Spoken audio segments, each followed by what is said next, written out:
सकाळु टिके जल्दी उठी पड़िकी रेडी होइके गाधुआ पाधुआ पूजा सबू सारी घरे गोटे बड़ तालाटे पकई देकी आमे चलिलु बौद्ध अभिमुखे। पूरा घंच जंगल रे रास्ता रे आमे आस्थाओ बौद्ध। आ रास्ता रे देखिली बहुत सारा ताल गछ। मते तो ताल बहुत पसंद, आपण मानको पसंद कि नहीं मते कमेंट रे निश्चय जणांतु। रास्ता रे एत्ते ताल गछ देखिकी मते इच्छा होथाय एठी गोटे के ताल पाली दियंता कि मु बहुत सारा ताल धरिकी जांती। एपटे एत्ते सारा ताल गछ थाए ना देखिकी तो लोभ होता किंतु गोटे भी लोक न थांते बिकिया पई। 50 किलोमीटर बाइक रे आसिला परे आउरी 70 किलोमीटर हमको जीवाको बाकी थाए।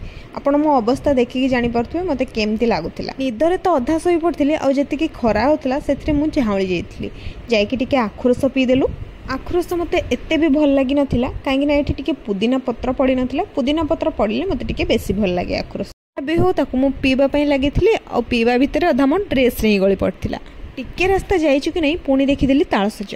तालसज खाइबा पई अटकी गली आ बहुत सारा तालसज खाइली। आम पटे तो 3टी तालसज को 50 टंका किंतु एपटे गोटे तालसज को मात्र 10 टंका। मन इच्छा तालसज खाइलु आ आसिकी पहुंची गलु गाँ रे।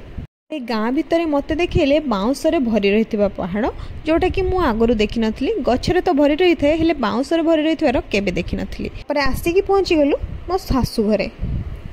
पहुँचु पहुँचु नणंद आसिकी कबाट खोली देले आ भणजे एठी मामू को गाड़ी देखेबारे व्यस्त थी। जेहेतु सोमवार थिला तो बना हितला अरुआ भात सहित डालमा, पटल भजा, भेंडी भजा, साग आउ आंब। तो मन शांति रे पूरा खाइदेलु। खाइके टिके रेस्ट नेलु। तापर टिके गपसप चलला और संध्या बेले भणजा सहित लागिके समय पळेला। तबे आज वीडियो को हम एठी एंड करबा। रहउची नमस्कार, जय जगन्नाथ।